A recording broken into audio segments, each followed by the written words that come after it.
Hello, listeners, and a warm welcome to Views on Health.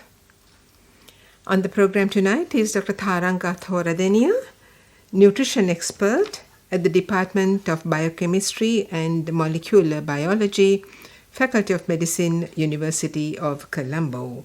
Having spoken about maternal nutrition on the program last week, we thought it would be good to continue on the same topic because it is a very, very vast subject, nutrition and the type of food that one eats. The topic under discussion tonight is safe food or safe foods. There are a variety of foods. Sri Lanka is blessed, I must say. Having said that, what is safe and what is not safe? Or how do you make your food safe? Basically, the food we get is safe, but then do we eat it in a way that it's safe for our systems? These are just my thoughts. Over to the expert, Dr. Tharanga Thoradeniya. Good evening. Yes, it's important to consider about the safety of the food that you eat as well as the nutrition of the food. So as we have been discussing, Fatima, it's always good to go for natural food and home-cooked food. And when we talk about natural food also, these days people are concerned about contaminants and use of pesticides in growing fruits and vegetables. Yes, it's sometimes not avoidable. Chemical use is sometimes unavoidable because people always try to go for profit. But nowadays, organic farming and chemical-free farming is promoted. So we also get organic fruits and vegetables in the market sometimes. And with this corona lockdown period, I think people have moved into home gardening, which is a good thing. So we realized that we can grow a few things in our own gardens or like in small pots, even if you have just a small balcony, which is a really good thing. So you know that food coming from your own garden is safe, of course. But when you buy from outside, it's your choice. Again, you can, when you're choosing fruits and vegetables, for example, try to go for like touch the fruits and vegetables and see whether it's firm and whether it's discolored or not, because the brighter colors means the nutritive value is better. And when you're buying fish and meat, still the same, you can press the fish or meat and see whether it bounces back, which indicates it's fresh. And I think people are asking about whether they should wash fruits and vegetables, will it be contaminated and so on. Yes, you can wash fruits and vegetables, but not with detergents, because when detergents come into your fruits and vegetables, if you don't wash these chemicals thoroughly, then it's going to cause more harm than some of these contaminants. So it might. So it's always good to wash with running water, and maybe if you're very worried, you can soak in vinegar, which will destroy some of the pathogens that might be in your fruits. But the chemicals, if it's on the surface, will be washed away with water if you use running water. And before you store your fruits and vegetables, it's always a good habit to wash them and air dry them or wipe them before you store them in the refrigerator. Thank you, Doctor. Now, if you would talk about packed foods, I mean, you come under packets and tins, and so they have labels that give you what they contain within. They have an expiry date, the date of manufacture, date of expiry. So could you comment on that aspect? Yes, we are very used to now looking at the date of manufacture and the date of expiry. It is an important part of the food label which you shouldn't forget to look at. And in addition to that, there are certain information that a food label or a package would provide you. And it's really good to get used to reading the labels, because labels will give you information that is really important for you to decide whether you should eat that food or not, or whether you should buy that food for your child or not. For example, now it's a good thing, and you should get used to reading the ingredients in a food package. Some people are allergic to certain food items or like ingredients, like peanuts or nuts or maybe gluten in flour. So if you're a special person like that, you have to read the entire ingredient list, because you otherwise, just by looking at the package, you might miss to identify that this food is containing such such ingredients. So that is one thing. And the other thing is we are all nutrition conscious, and sometimes these food labels or claims might mislead you. For example, if it says cholesterol free, okay, we'll be happy it's cholesterol free. We know that cholesterol is bad for us. But plant oils does not contain cholesterol. So it's nothing to claim. Plant oils does not have cholesterol. Sometimes they might even say low in saturated fat or no saturated fatty acids. But that is not true, because all oils may have at least a little bit of saturated fat. And even if this oil or the fat does not contain cholesterol, the saturated fatty acids in that oil can be converted into cholesterol within your body. So that is something that you have to be considerate about. And also, especially patients and people who are concerned about their weight, and diabetic patients who are concerned about maintaining their blood sugar, might be happy to see foods with no sugar labels. But it doesn't mean that no calories. No sugar means maybe no added sugar, no obvious sugar in it, but there may be non-sugar sweeteners in that food. So non-sugar sweeteners, some are approved ones, but some of them are not approved to be used in children. So now we have this food labeling, and if you see a green under sugar, then you might get the false impression, okay, this is healthy, this is good, and you might even give it to your child without reading the label. So if that food or a drink contains non-sugar sweeteners, then it has to be indicated in the label, and it will be indicated in the label, and you will see it if you are used to reading the label. So please note if the additives in that food are mentioned as not suitable for consumption for children. So that is one thing about sugar-free labels. And sugar-free means, now we are making food for packaging and for in food production. Always the manufacturer try to make that food palatable, appealing to the consumer. So when you try to make it appealing or like palatable to the consumer, they might remove some fiber in it and might add refined sugar or the fat or salt into it to make it more palatable. So that is why it is really important to really see what the contents in the food is. For example, if you have a high fiber biscuit, for example, high fiber is not palatable. It's not that tasty. So you have to make it tasty for the consumer for it to be appealing to the consumer. So they might be adding more salt into it or more fat into it. So if you are used to reading the labels, you might note that this has high amount of salt or high amount of fat in it. So high fat is not good for your health, not good for heart health especially, and high salt is not good for your heart health. And like if you are a patient with high blood pressure, then it's not good. So it's always advisable to reduce your salt intake, reduce your fat intake, as well as your sugar intake. So in other words, although it might say sugar-free, it might have more calories or equal calories as a high sugar containing food, even though the sugar part is not there. And also, if you read the label, sometimes you might see that there are other sugar types in that. For example, corn syrup.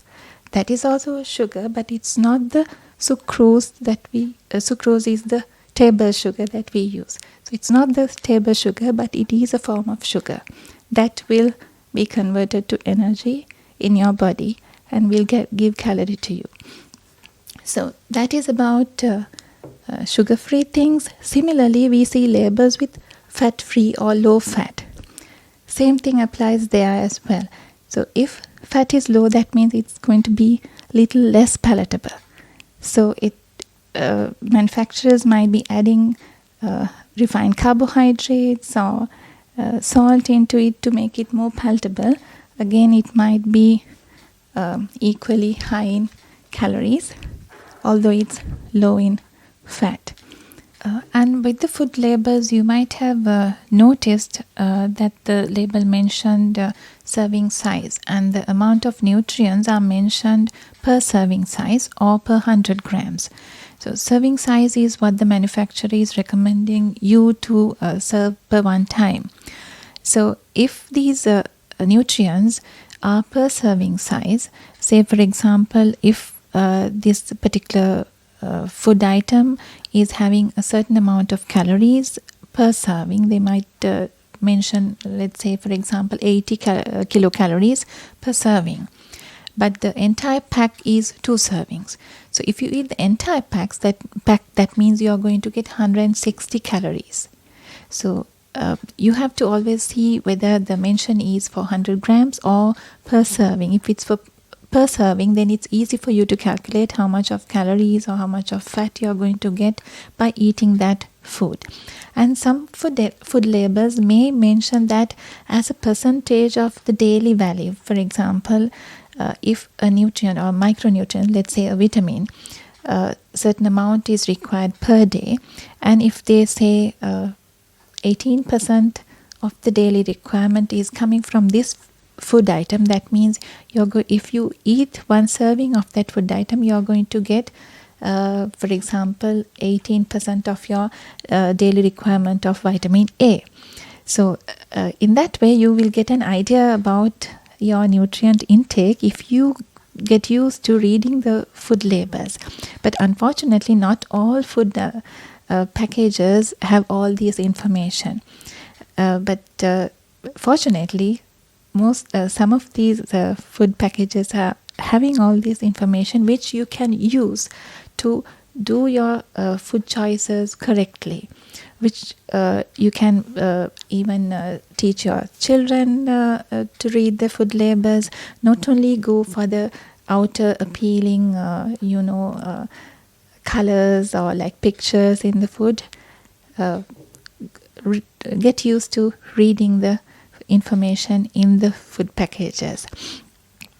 And under fat, there may be so-called heart-healthy fats like polyunsaturated fatty acids, for example, which are known to be relatively healthy than the saturated fatty acids.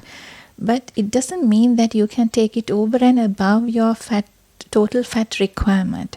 So that has to be calculated and taken within the recommended fat amount of fat per day for your body size or for your body weight. The general recommendation is you can take 30% of energy from the fats that you eat.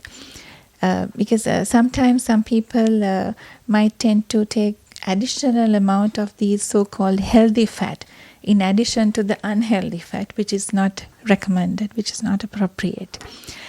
So similarly, the carbohydrates, under carbohydrates, as I mentioned earlier, please check the ingredients, whether it has sugar, the table sugar, or any additional sweeteners, or like other sugars like corn syrup or maltose, which are also sugars which can convert into energy in your body. Doctor, there is this perception that having soups and salads are good. It can keep your weight down. Of course, the soup is welcome, properly done. It can be filling. Yes.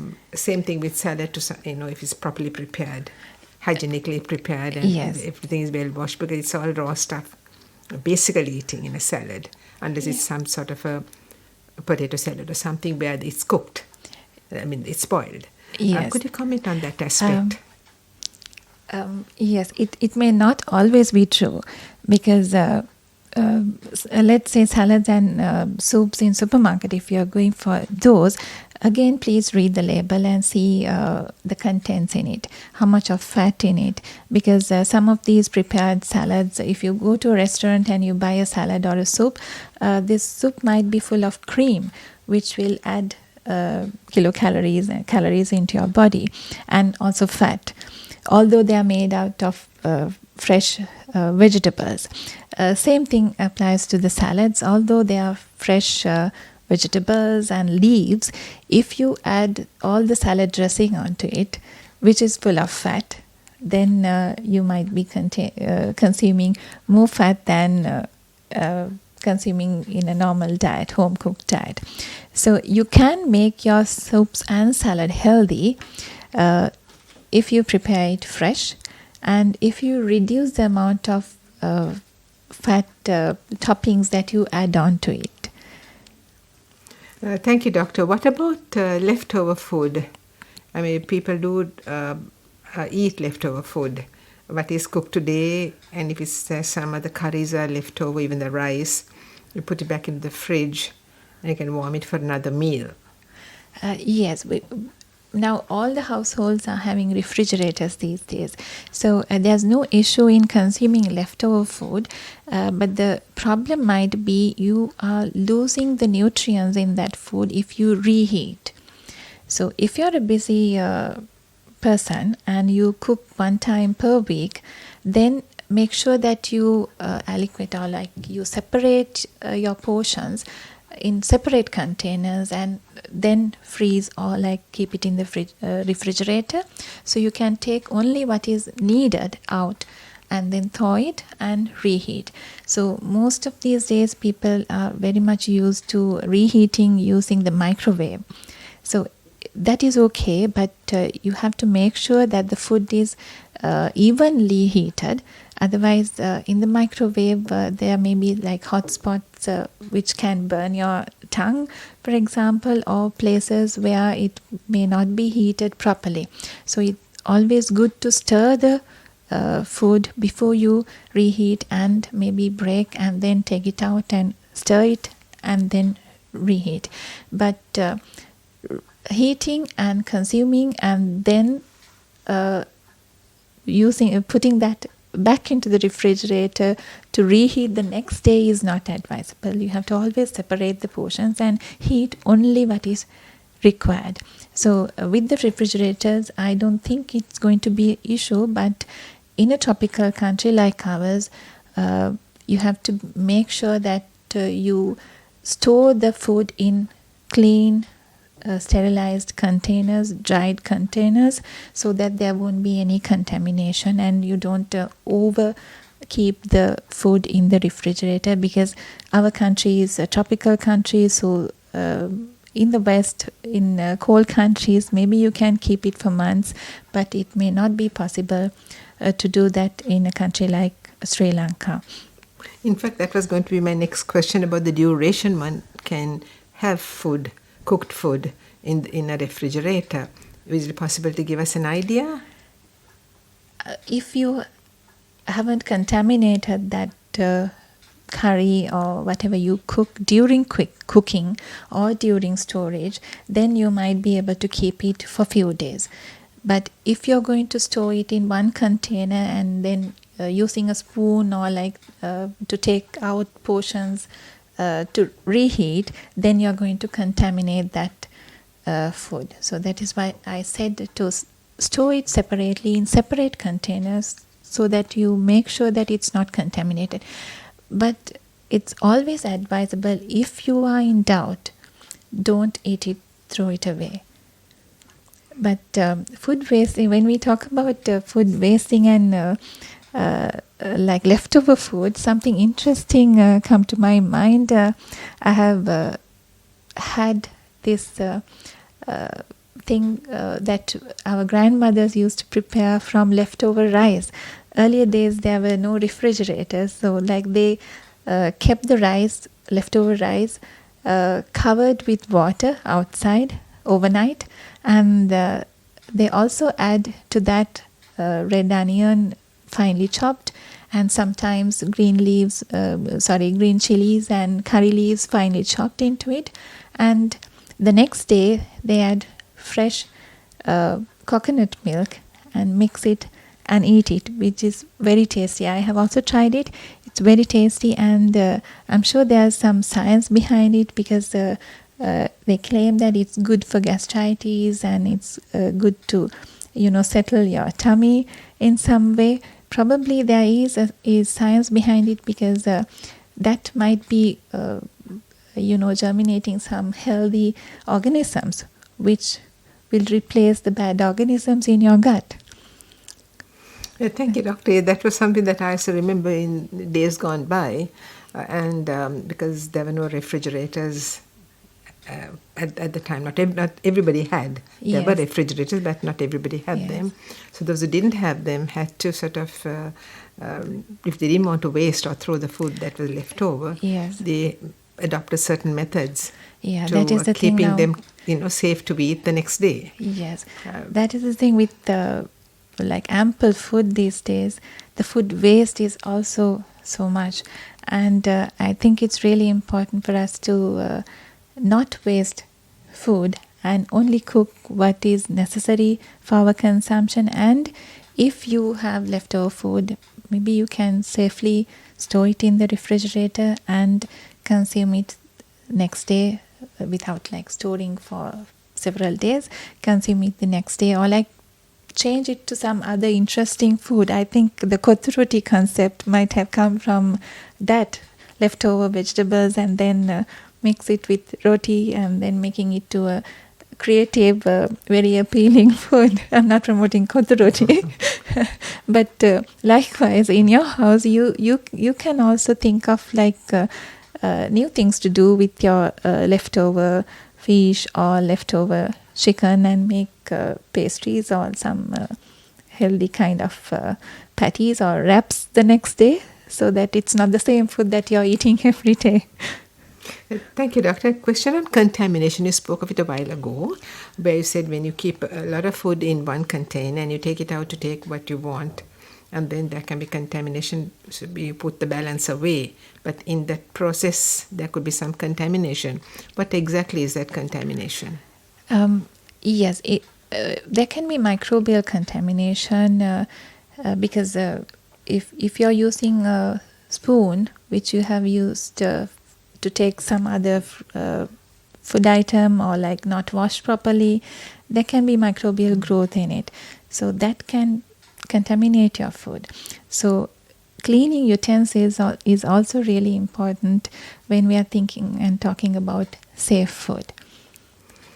Thank you, Doctor. It's been a very interesting journey on safe food, and from raw foods to cooked foods, and labels, reading labels in canned foods and packets. So end of the day, it's up to each one of us to ensure that what we consume is safe for our systems. And as you said, we are what we eat. Yes.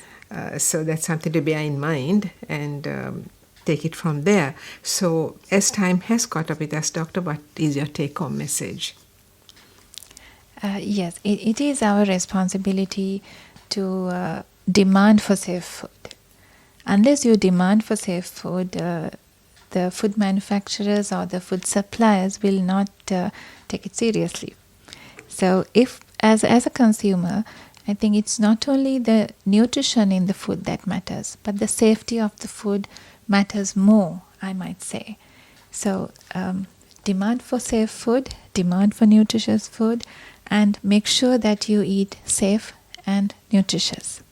Thank you, Doctor. And there we end this interesting discussion on safe foods, a topic that is really something new and unusual.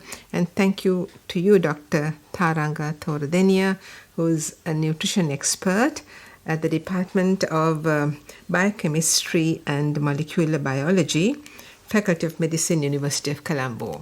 Thank you so much for being with us on the program in the midst of your hectic schedule at the university. We truly appreciate it, Doctor. Thank you. And thank you very much. My thanks also go to Nishanta Manikdevala for technical assistance. I'm Fatima Razi Khader saying good night and hoping to be with you next Monday same time on Views on Health.